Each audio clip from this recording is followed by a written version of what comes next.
The rhythmic clatter of the old printing press usually anchored Reid, a comforting drone against the city's distant hum. His fingers, stained with ink and smudged with paper dust, moved with practiced efficiency, sorting proofs for the evening edition. He found satisfaction in the tangible nature of his work, the feel of thick paper, the metallic tang of fresh print. It was a life built on precision, on predictable outcomes, a stark contrast to the chaotic undertow he often felt simmering just beneath the surface of the world. He preferred order, the clear lines of a well-composed page. The call came mid-morning, shattering the established rhythm. A solicitor, his voice dry and formal, requested an immediate meeting. The name given, a distant relative Reid barely remembered, hung in the air like an unexpected chill. There was no explanation, only insistence. A sense of unease, faint but persistent, began to coil in his gut. The address led him far from the city's familiar grid, deep into rolling hills that eventually gave way to dense, ancient woodland. The air grew cooler, carrying the scent of damp earth and pine. The solicitor's instructions had been precise, directing him down a narrow, overgrown lane until a structure, impossibly old and imposing, loomed into view. It was a remote monastery, its stone walls weathered to a deep, solemn gray, crenellated towers piercing the overcast sky. Ivy, thick as a man's arm, clung to its facade, blurring the sharp edges of centuries. The silence here was profound, broken only by the whisper of wind through the skeletal branches of old oaks. He parked his utilitarian sedan beside a handful of other vehicles, equally nondescript, and made his way to a heavy, iron-studded door. The solicitor's office, surprisingly, was not within the main, echoing halls Reid had imagined, but in a smaller, detached building, clearly an ancient annex, nestled against the monastery's eastern wall. The interior was sparse, cool, and smelled of old parchment and beeswax. The solicitor, a lean man with spectacles perched low on his nose, offered a hand that felt brittle. "Reid, I presume? Please, sit." Reid settled into a stiff wooden chair, the wood groaning faintly beneath him. "You mentioned a relative?" "Indeed. The late Elara Thorne." The solicitor's voice was devoid of inflection. "She passed away quite suddenly, 3 weeks ago. Under rather unusual circumstances, which the authorities are still investigating. You are her closest living relative, Mr. Thorne, however distant the connection." Reid frowned. "Elara Thorne. What is, however, is her estate? She left everything to you." He pushed a thick folder across the polished desk. "Specifically, a property. A cabin. Deep in the Blackwood Forest, several hours north of here. A cabin."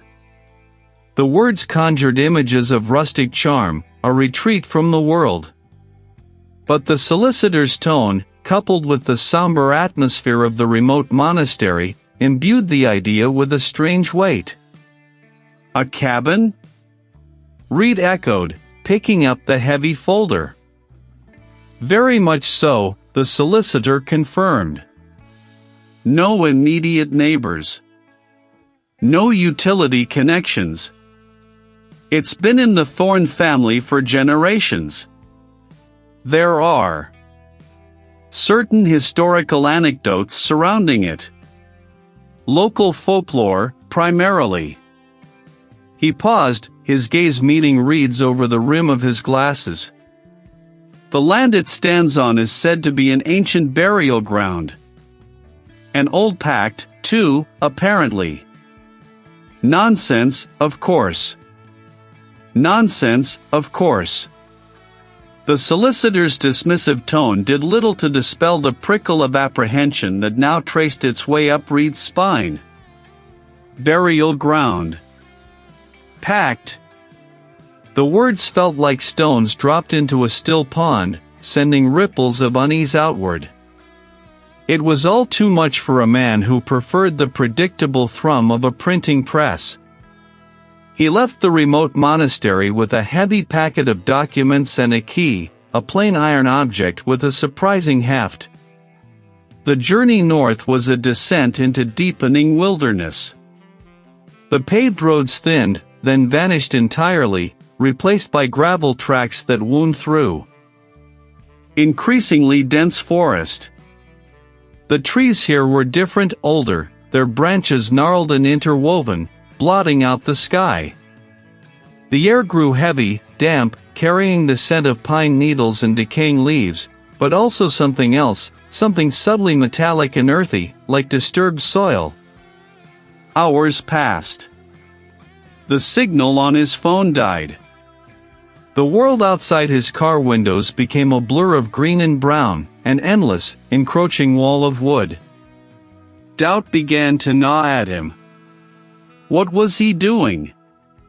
Chasing a ghost, a forgotten relative, into the heart of nowhere for a cabin he knew nothing about?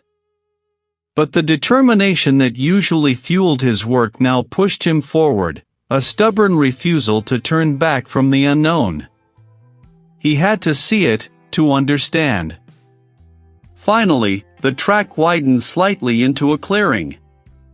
And there it was. The cabin was not the rustic charmer he'd vaguely pictured. The roof sagged in places, covered in a thick layer of moss and dead leaves. A porch, its planks warped and splintered, sagged precariously. A faint, almost imperceptible tremor seemed to run through the ground beneath his feet. He stepped out of the car, the crunch of gravel beneath his boots unnervingly loud. He felt exposed, utterly alone. It wasn't unpleasant, not exactly, but it was deeply unsettling. He pushed aside a tangle of thorny bushes and reached the porch, its wood groaning a protest under his weight. The door, unpainted and weathered, was scarred with age. He slid the key into the lock.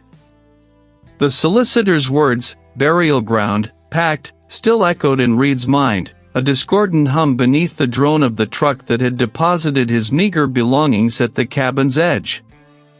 The vehicle had rumbled away, leaving him in a sudden, profound quiet. This wasn't the silence of peace, but the heavy, ancient stillness of the forgotten forest, pressing in. He gripped the worn leather of his duffel bag, the solicitor's dismissive tone doing little to quell the prickle of apprehension that now traced its way up his spine. Elara Thorne's mysterious death, the remote monastery where she'd reportedly spent her final days, it all felt less like a distant relative's unfortunate end and more like the opening chapter of a cautionary tale. The cabin itself was a hulking shadow against the bruised twilight sky. Gnarled timber, warped by decades of sun and rain, formed its skeletal frame. A faint, earthy scent, like damp leaves and decaying wood, permeated the air, clinging to his clothes as he pushed open the front door. Inside, dust motes danced in the slivers of light filtering through grimy window panes. The air was frigid, stagnant, carrying the distinct aroma of disuse and something else. Something metallic and faintly acrid, like old pennies left out in the rain. Reid, determined to dispel the growing unease, began to unpack. He moved with a deliberate energy, forcing his hands to busy themselves, arranging the few books he'd brought onto a rickety shelf, hanging a jacket on a peg by the door. Each action was an attempt to stake a claim, to impose order on a space that felt inherently resistant. As dusk deepened into a moonless night, the cabin's true nature began to assert itself. A soft thud echoed from the floor above, a sound like something heavy shifting. Reid froze, a hammer mid-swing as he attempted to secure a loose floorboard. He listened, holding his breath, but the sound didn't repeat. Just the house settling, he muttered to the empty room, his voice sounding thin and unconvincing even to his own ears. He resumed his work, trying to convince himself that the old wood was simply groaning under the weight of its own age. It wasn't the sharp, defined shadow of a branch outside, but something amorphous, darker than the gloom in the corner of the room. He spun around, his heart giving a small, unwelcome lurch against his ribs. Nothing. Only the familiar shapes of an ancient stove and a chipped porcelain sink. He rubbed his eyes, attributing it to fatigue, the trick of dim light, or perhaps the long drive and the solicitor's unnerving stories finally catching up to him. The next morning, the disturbances continued, subtle yet persistent. He'd meticulously placed his worn leather-bound copy of Moby Dick on the small bedside table before sleeping. Now, it rested on the floor beside the bed, spine down, pages splayed open to a random chapter. He stared at it, a frown creasing his brow. He was certain he hadn't knocked it off. He picked it up, replacing it, a faint tremor running through his fingers. It was an old house, he reasoned again, perhaps the floor wasn't level, or the vibrations from his own footsteps had dislodged it. Yet, the seed of doubt, once planted, began to sprout. Days bled into a week. Reid found himself constantly listening, constantly checking. The creaks became more frequent, sometimes sounding like soft footsteps ascending the hidden staircase he'd discovered behind a pantry door. He found a small, tarnished silver locket, a family heirloom he vaguely remembered from a dusty photograph, moved from the mantelpiece to the center of the dining table, as if placed there deliberately. He'd taken to leaving small, innocuous objects in specific positions, a silent test against the cabin's peculiar habits.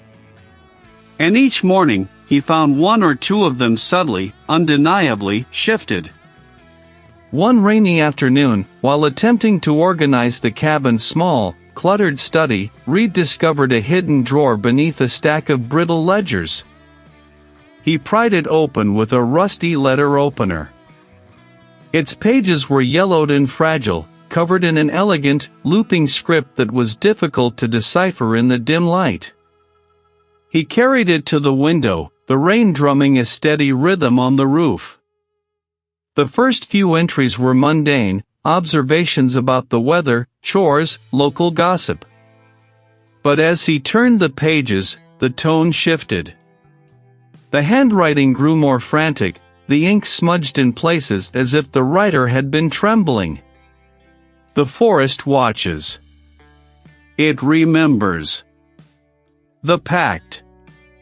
It demands a reckoning. The hunger grows, and we are bound.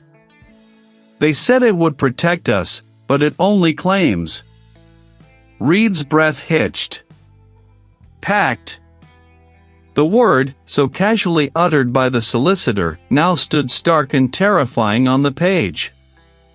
The journal fell open to a page filled with a single, crudely drawn symbol, a swirling vortex of lines ending in a sharp, almost claw-like point.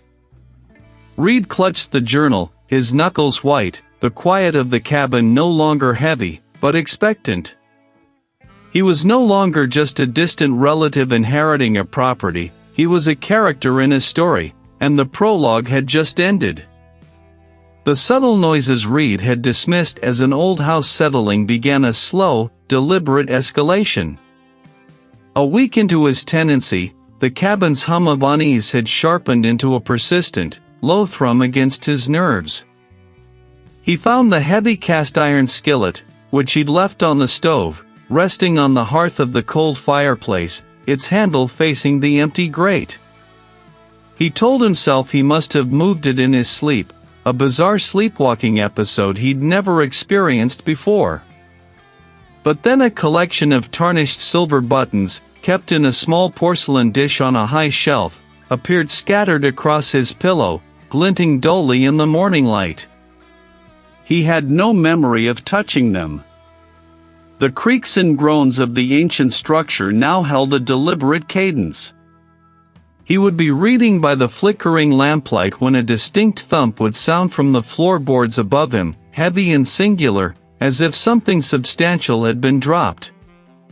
He'd freeze, listening, his breath held tight in his chest, only for the sound to vanish, leaving behind the oppressive quiet of the forest. He'd spin around, expecting to see a window ajar, but everything would be sealed. One afternoon, while he was attempting to patch a leaky faucet in the small, cramped kitchen, a book slid from a shelf in the main room with a soft thud. It was a thick, leather-bound volume he hadn't touched, its spine facing away from the room. He walked in to find it open, face down, on the worn rug. This wasn't a draft. This wasn't his imagination. This was something else. He started sleeping poorly. He'd lie awake for hours, straining to hear, his mind racing through every rational explanation he could conjure, each one more threadbare than the last. He felt an intense, undeniable sensation of being observed, a constant, prickling awareness of eyes on him, even when he was alone in the deepest parts of the woods surrounding the property. The rational part of his mind, the part that dealt in logic and demonstrable facts, was crumbling. He couldn't dismiss these incidents any longer. They were too frequent, too specific, too personal. He needed answers, a context for the strange legacy he had inherited. His distant relative, the man who had owned this cabin, had been an enigma, a recluse. Reid knew almost nothing about him, or about the family line that connected them. He began his research in the cabin itself. He scoured the dusty shelves, the drawers filled with forgotten trinkets, the attic rafters thick with cobwebs. He found no journals, no revealing letters, nothing that explicitly detailed the cabin's peculiar history. There were only old ledgers filled with indecipherable figures, and a handful of faded photographs of stern-faced ancestors, their eyes seeming to hold secrets he couldn't decipher. His search for information eventually led him away from the cabin, deep into the surrounding wilderness. He remembered a passing mention from the estate administrator about the area's earliest settlers and a place of ancient records. He packed a bag, the act of leaving feeling like both an escape and a desperate gamble. The drive was long, winding through increasingly dense forest, the road narrowing to little more than a dirt track. Eventually, after hours, the trees thinned slightly to reveal a clearing. There, nestled against a formidable granite cliff face, stood a remote monastery. A single, tall bell tower pierced the overcast sky. An elderly brother, his face a map of gentle wrinkles and his eyes a startling shade of pale blue, greeted him. Reid explained his purpose, speaking vaguely about family history and inherited property. The brother listened patiently, his gaze unwavering. He eventually led Reid through cool, echoing corridors, past austere cells in a small, flickering chapel, to a vast, dust-laden room that served as their archive. Rows of towering shelves, crammed with brittle scrolls and leather-bound tomes, stretched into the gloom. The air was thick with the scent of aged paper and beeswax. The records of the land are extensive, the brother said softly, his voice barely a whisper in the cavernous space. Many families have ties to this valley. Many stories have been preserved here. He indicated a section of shelves filled with handwritten ledgers and local chronicles. You may find what you seek amongst these. Reid spent hours hunched over a heavy wooden table, meticulously sifting through crumbling documents. His fingers, stained with ancient dust, traced faded script. Multiple entries, spanning generations, referenced the land where his cabin stood. They spoke of sacred ground, the forest's claim, and ancient pacts. One particularly disturbing passage, penned in a spidery, archaic hand, detailed a series of disappearances from the valley, always coinciding with the same lunar cycle. It spoke of the offering and the tithe owed to the deep earth. Another ledger, a register of births and deaths from the late 18th century, listed several children from families linked to Reid's own lineage, their deaths recorded simply as claimed by the wood. There were no details. No explanations, just the stark, unsettling phrase repeated again and again. He found an old map, crudely drawn, highlighting the exact location of his cabin. Around it, in faded red ink, were symbols he didn't recognize, archaic glyphs that seemed to writhe on the brittle parchment. These weren't just local legends, they were records, histories. The cabin wasn't merely old or strange. It was a site of ancient, malevolent significance, and his family, his lineage, was inextricably bound to it. The cabin awaited, no longer an inheritance, but a trap. The cold dread that had settled in Reid's bones after deciphering the cabin's cryptic records was not a passing chill. It was a deep, insidious ache, a certainty that the strange phenomena were not random acts of a decaying structure. They were deliberate, malevolent. His family, his lineage, was not merely connected to this place, they were entangled, inextricably bound. The fragmented notes spoke of a keeper, a sacred trust, and a debt to the earth.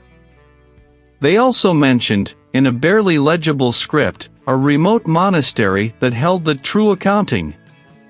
Reid spent the following morning meticulously packing a small bag, his movements precise, almost ritualistic. The air inside the cabin felt thick, heavy with unspoken expectations. Every creak of the floorboards, every whisper of wine through the eaves, seemed to follow him, a silent observer. He didn't bother with breakfast. The thought of food churned his stomach. The journey to the remote monastery was arduous. The winding dirt track, barely wide enough for his vehicle, narrowed further as it climbed into the higher elevations of the forgotten forest. Ancient trees, their branches gnarled and interwoven, formed a dense canopy that swallowed the sunlight, plunging the path into a perpetual twilight.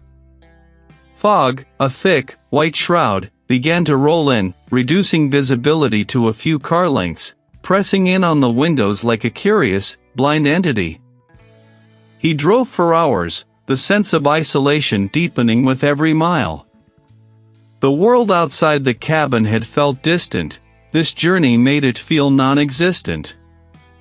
Finally, through a momentary thinning of the fog, a silhouette emerged from the gray expanse, a massive, weathered stone structure, its spires reaching like skeletal fingers into the mist. The remote monastery. The air here was thin, sharp, and carried the faint, metallic tang of damp stone. He pushed them open, the ancient wood groaning in protest, a sound that echoed unnervingly in the cavernous antechamber. The air was cool and still, thick with the scent of old paper, beeswax, and something else, something earthy and mineral, like disturbed soil. Reid felt a jolt of unease. How? The elders simply raised a hand, cutting him off. The cabin has a way of calling its own. Shelves lined the walls, crammed with scrolls and bound volumes, many of them incredibly old, their leather covers cracked and brittle. The elder picked up a heavy, iron key from a hook and approached a large, wooden chest in the center of the room. Its surface was carved with intricate, unsettling symbols that seemed to writhe in the lamplight. With a grunt, he unlocked it, the mechanism groaning like a dying animal. A man named Alaric was the first. He made an agreement, a bargain, with what resides beneath the earth. Reid leaned closer, his breath catching in his throat. Then, stark and clear, a family tree, tracing a lineage that led directly to him.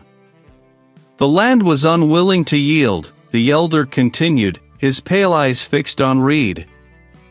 It demanded a price for its bounty, for its protection. A blood price. A sacrifice, every generation, to appease the entity tied to the very soil. Your ancestor promised it. He bound his descendants to the earth, to the cabin, and to the entity that claims it. Reid's gaze was fixed on the ancient script, the words blurring, then sharpening into horrifying clarity. Point one of our own, when the seasons turn, and the earth hungers. It is the land. It is the forest. And your family, through that ancient pact, has become its stewards, its feeders. He wasn't just an heir to a cabin, he was an heir to a generational debt, a blood sacrifice. The entity wasn't some ghost or spirit, it was an ancient, territorial hunger, woven into the very fabric of the earth, and his family was its chosen sustenance. He was trapped, not just in a secluded cabin, but in a horrific legacy that transcended time itself. A cold sweat broke over Reid's skin. The fragmented notes, the unsettling phenomena, the whispers, the feeling of being watched, it all coalesced into a monstrous, undeniable truth.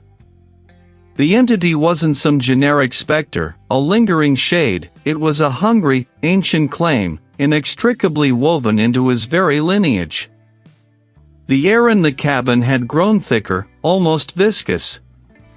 Every creak of the old timbers, every rustle of leaves against the window panes, felt deliberately amplified, a constant, low thrum against his eardrums. Sleep had become a fractured landscape of fleeting images, faces he didn't recognize, hands reaching, a guttural sound that vibrated deep within his bones. Reid's determination, however, had not buckled. It had hardened. He refused to be a passive victim.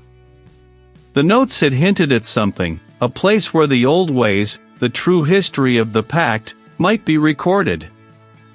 A remote monastery. The mention had been fleeting, almost an afterthought in the scrawled margins of a brittle page, but it was a lead, a fragile thread of hope in the suffocating web of the cabin.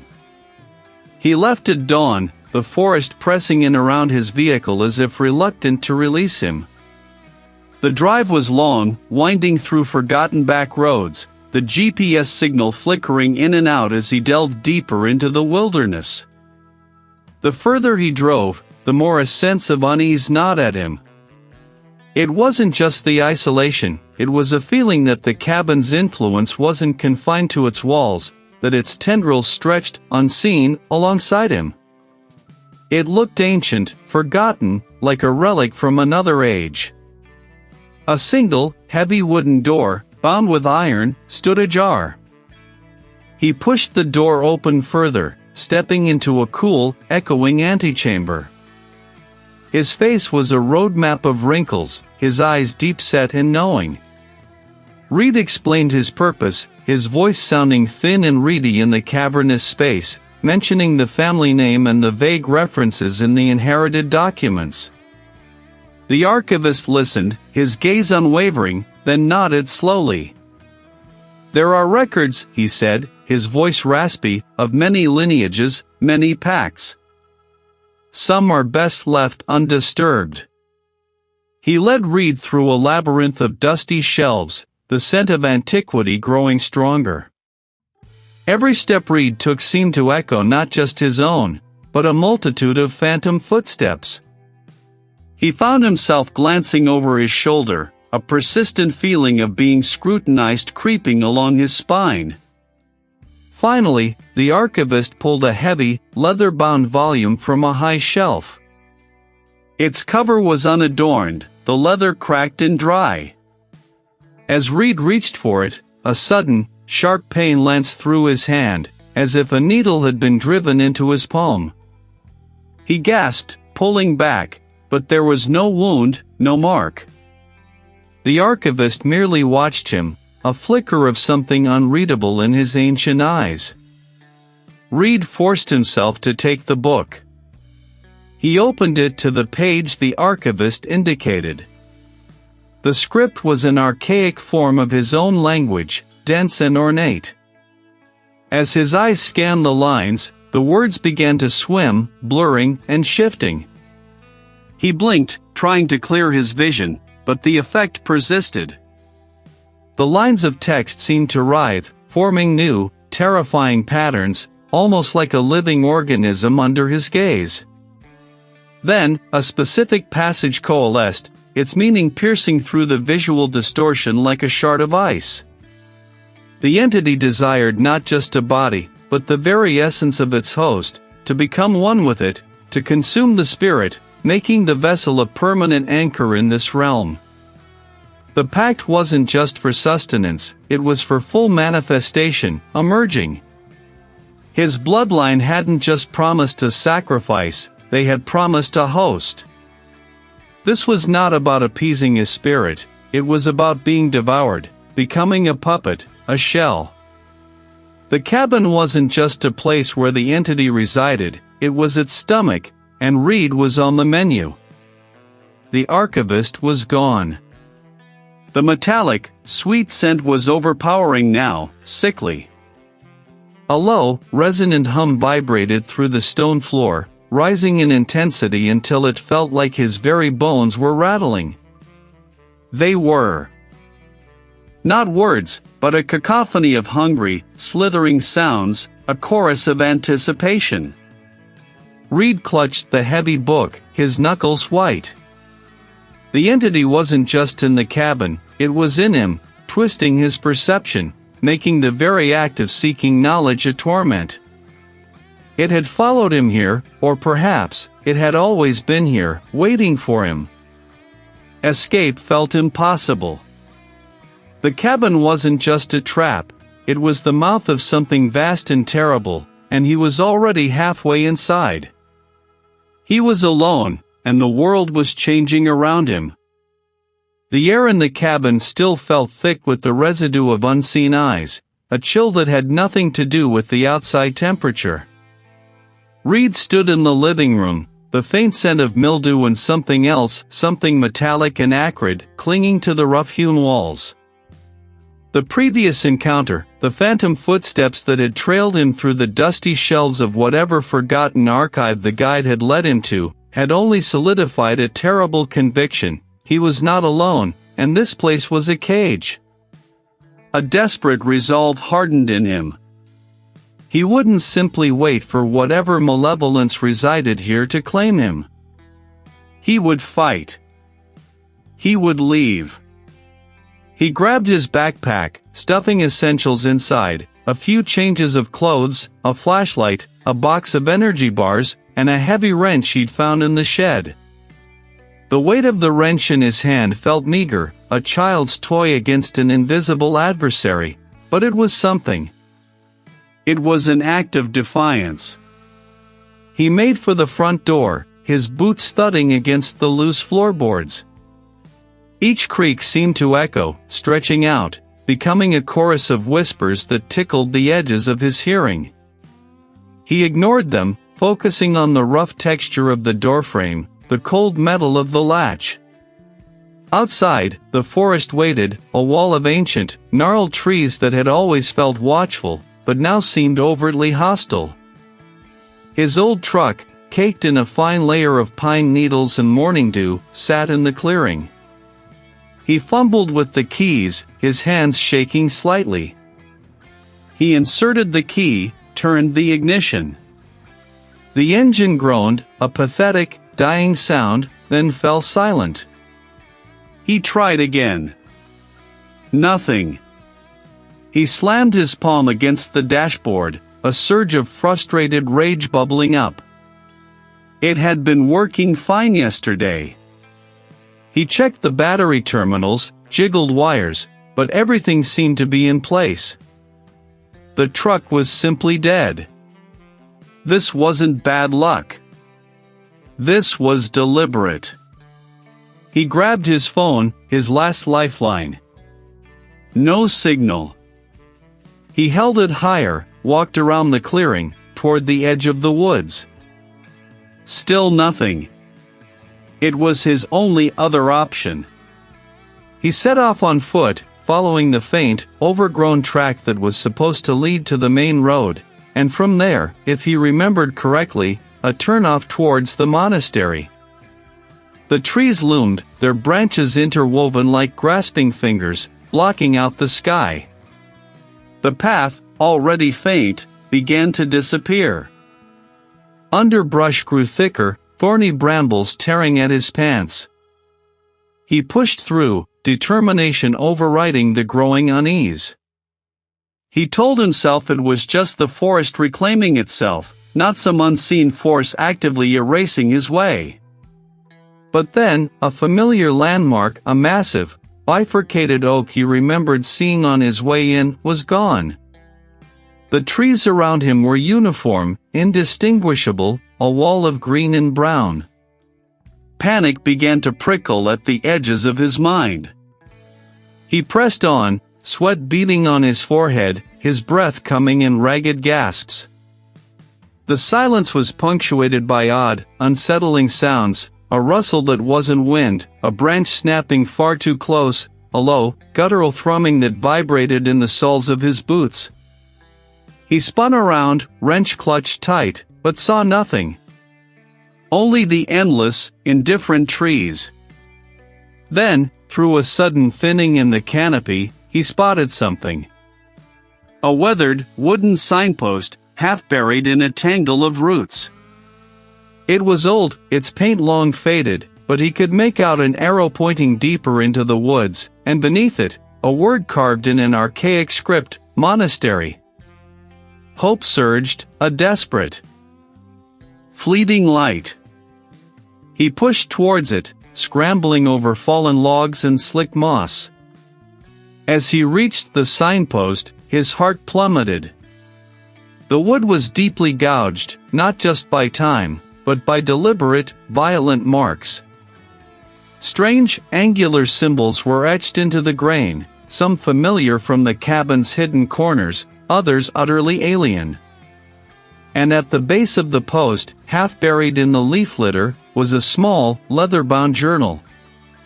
He picked it up, his fingers trembling. The cover was cracked, the pages brittle with age. He flipped it open, scanning the faded script.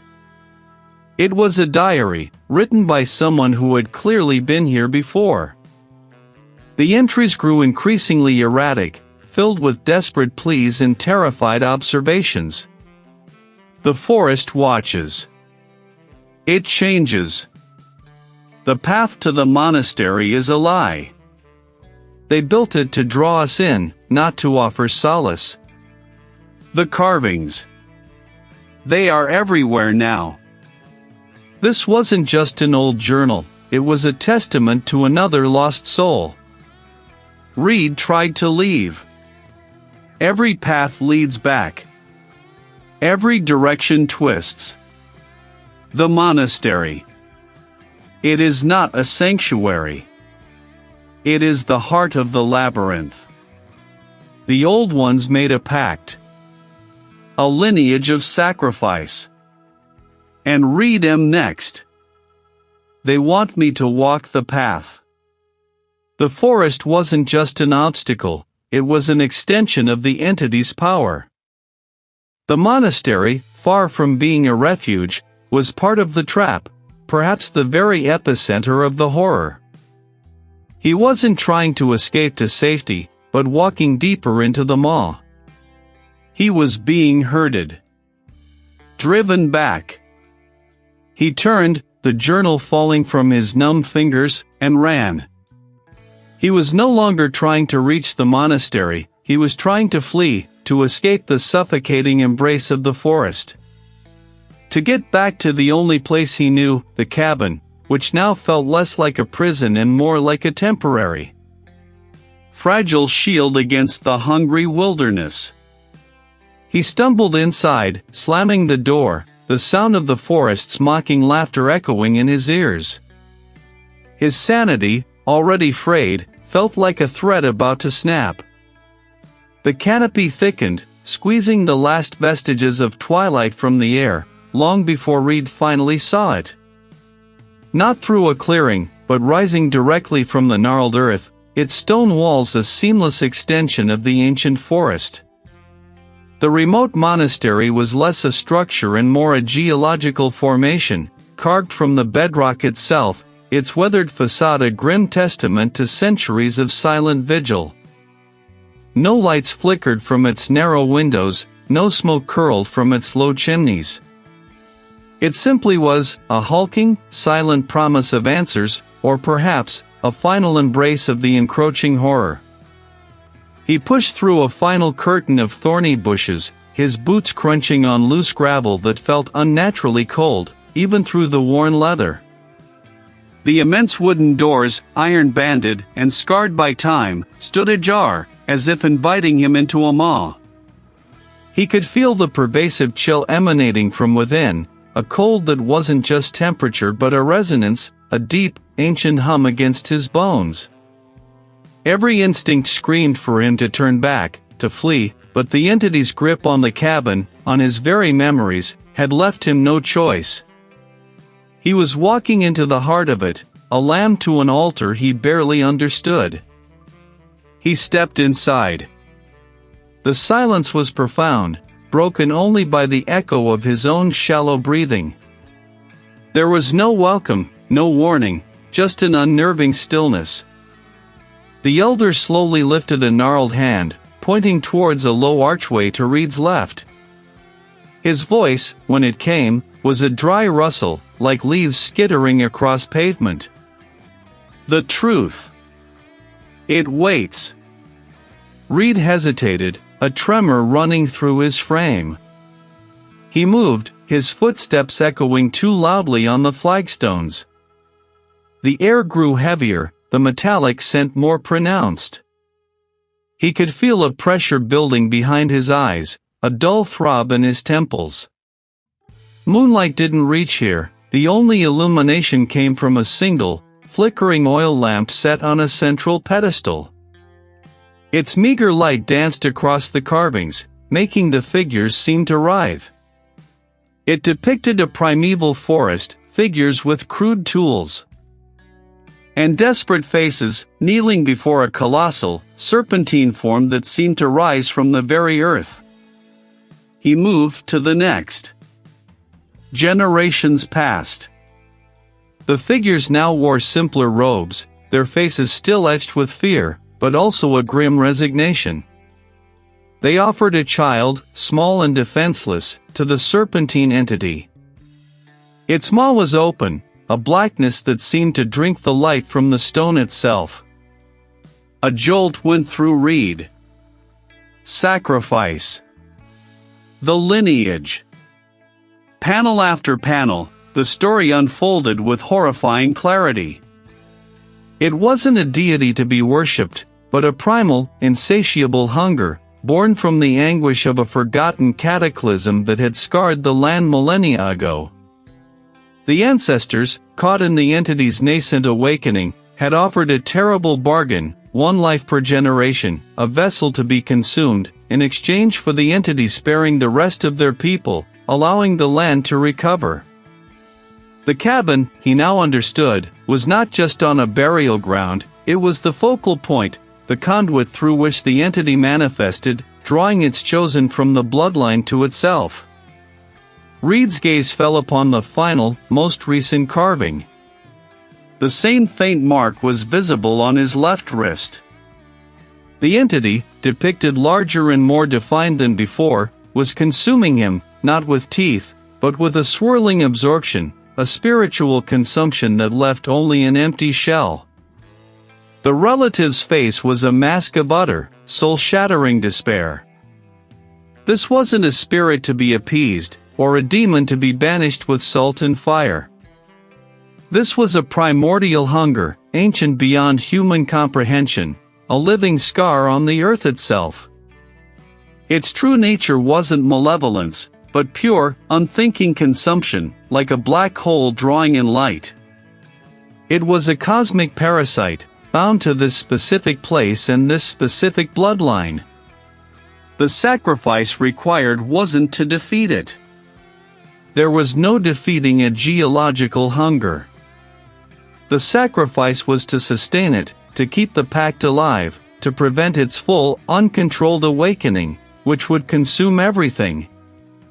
His ancestors hadn't fought it, they had simply managed its horrifying appetite and the demands. They were simple, brutal, and unyielding. The next marked descendant, upon reaching a certain age or proximity to the cabin, was to become the next offering. The entity demanded him. The cabin had called him, lured him, not to reveal a mystery, but to claim its overdue sustenance. Reid stared at the final carving, his own wrist burning where the faint mark pulsed beneath his skin. The air in the chamber felt thick, suffocating. He was not meant to escape. He was the next in line. The horrifying understanding solidified into an icy block in his chest. The only way to appease it, to keep the world safe from its full wrath, was to surrender himself. The only way to break the cycle. He didn't know if there was a way. But the price of not offering himself was clear. The entity would break free, and its ancient hunger would consume far more than just one life. The archway swallowed the last of the dim, filtered light from the main hall. Reid moved, his footsteps echoing too loudly on the flagstones, the sound swallowed almost immediately by the oppressive silence of the winding corridor. His hand scraped against the rough-hewn stone wall, slick with unseen moisture. This wasn't just a hidden passage, it was a vein leading into the very heart of the cabin's malignancy. The corridor twisted, then broadened unexpectedly, opening into a vast, circular chamber. Reid stopped, his gaze sweeping across the cavernous space. Carvings, intricate and disturbing, snaked across every surface, symbols he didn't recognize, scenes of figures in supplication, monstrous shapes with too many limbs. Around it, alcoves were carved into the rock, each holding a stack of aged, brittle scrolls, their bindings crumbling, or a collection of ritualistic implements, tarnished silver bowls, obsidian knives, bundles of dried, unknown herbs. This subterranean sanctum, with its austere architecture and palpable sense of forgotten devotion, felt like a remote monastery, buried beneath the earth, dedicated to something terrible. His eyes fell upon a series of carvings directly above the altar slab. They depicted a lineage, a family tree etched in stone, each branch ending in a stylized, screaming face. Beneath it, chiseled into the rock, was a language Reid felt, rather than read, in his bones. It was the pact. Not a simple agreement, but a binding, generational curse, fueled by desperation and a thirst for power, sealed with the lives of the descendants. The entity wasn't just claiming the cabin, it was claiming him, as it had claimed the others.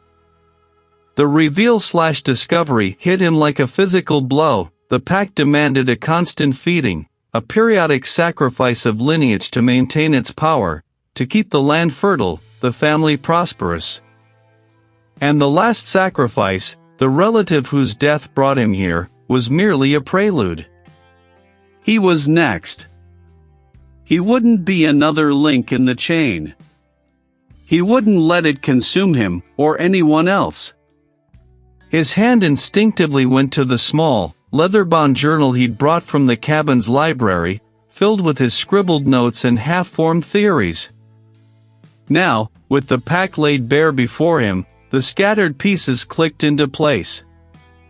The journal contained a fragmented counter-ritual, a desperate attempt by a past ancestor to break the cycle, hidden within obscure lore. It spoke of severing the connection, of offering not a life, but a severance, a forceful rejection of the pact's very foundation. It would demand everything he had, and more. Reid's jaw tightened. He snatched an obsidian knife from an alcove, its edge unnaturally sharp, and several bundles of the dried herbs, their scent acrid and unfamiliar. As he emerged from the archway, the air in the main hall had grown thick, viscous. The cabin groaned around him, a mournful, drawn-out sound, like ancient timbers protesting their very existence. The floorboards beneath his feet felt soft, spongy, as if the wood itself were decaying at an accelerated rate. He walked to the center of the hall, directly over where he knew the foundation of the ancient burial ground lay. He placed the journal on the floor, open to the page describing the counter-ritual. With trembling hands, he began to arrange the herbs in a precise circle around him, as instructed. The entity was aware. It was watching. It was here. Reid felt a crushing weight press down on him, forcing him to his knees. He fought against the invisible pressure, his muscles screaming. "I sever the ties," he choked out, his voice hoarse, barely audible above the rising din. He raised the obsidian knife, pointing it towards the glowing symbols on the beam, a defiant gesture against an unseen, overwhelming force. "I break the pact. No more." The cabin shuddered violently. A crack snaked across the floor, extending from beneath him, straight towards the hearth. His hand trembled, but he held the knife steady. It wasn't blood it wanted now, but a rejection, a forceful denial of its hold. The pain was immense, not physical, but psychological, 1,000 needles piercing his will, attempting to force him to submit, to embrace the horror, to become one with the lineage of sacrifice. He would not yield. He would make his stand. The roar had fractured, then collapsed into a deafening silence. Reid lay sprawled on the splintered floorboards, a raw ache blooming behind his eyes. His breath hitched, a ragged sound in the profound quiet. He pushed himself up, every muscle protesting, his limbs heavy and unresponsive. The cabin was a ghost of itself. A jagged fissure, wide and deep, now bisected the main room, snaking from the charred hearth all the way to the threshold of the bedroom. It looked like a wound, a gaping maw in the very foundation of the place. The air, once thick with an oppressive, ancient weight, now felt hollowed out, thin and cold. It was as if something immense had been ripped from the space, leaving behind a vacuum. He touched the raw edge of the crack with a trembling finger, splinters digging into his skin. The wood beneath felt dead. He stumbled to the hearth. The stones were blackened, still radiating a faint, acrid smell of burnt offerings and something else, something metallic and sharp, like ozone after a lightning strike. What had happened? He remembered fighting, a desperate, visceral struggle against an unseen force, a sensation of being stretched thin, pulled apart at the seams of his very being. But the details, the specific actions, the why of it all, remained elusive. A vast, echoing chasm had opened in his mind, swallowing the crucial moments. He was lighter, yes, but not in a liberating way. It was the lightness of something vital having been excised, leaving a phantom ache. He ran his hands over his pockets, searching for the small, carved wooden charm he'd found tucked into his distant relative's journal, the one that had felt strangely warm in his palm, a connection to the lineage. It was gone. Not just lost, but utterly absent, as if it had never existed. A wave of nausea washed over him. That was the cost, then. Not his life, not his sanity, but a piece of the connection, a fragment of his heritage, perhaps even a sliver of himself. Driven by an instinct he couldn't name, a primal urge to put distance between himself and the gaping wound that was the cabin, Reid stumbled out into the forest. The trees, once menacing sentinels, now seemed merely indifferent. His legs moved on their own, a desperate, unthinking flight. He didn't know where he was going, only that he had to be away. He woke to the scent of old parchment and wood smoke, a distant, resonant chant echoing through thick stone walls. He was lying on a cot in a small, austere room, covered by a rough wool blanket. The light was dim, filtered through a narrow, arched window. He offered Reid a cup of cool, clear water. The forest guards its secrets, but it also guides those who seek answers. Reid drank deeply, the water a soothing balm to his parched throat. It was like recounting a story he'd merely overheard, not one he had lived. He felt a profound detachment, as if the events had happened to someone else.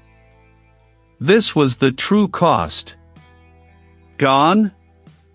The keeper's gaze was steady, unwavering. Such things are never truly gone. They are sated, perhaps, or driven back. They retreat when the price is paid. He paused, his eyes seeming to bore into Reid's very soul. You paid a heavy one. They feed not just on fear, but on the essence of connection. The joy of memory, the sorrow of loss, the warmth of kinship. He could recall the face of his distant relative, the one whose death had started this nightmare, but the grief he should have felt, the curiosity that had initially driven him, were distant, like echoes in an empty hall. He was a functional being, but the vibrant tapestry of his inner life had been bleached. The cabin is quiet now, the keeper continued, his voice low. The entity will sleep, for a time. But it is merely sated, not vanquished. The pact endures, and the lineage remains. Your sacrifice bought you time, young one, but freedom?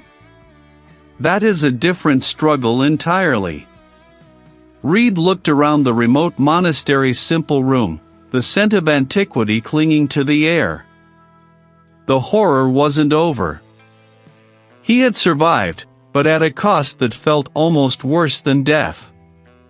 Yet, a flicker of something, a stubborn ember of defiance, stirred within the emptiness.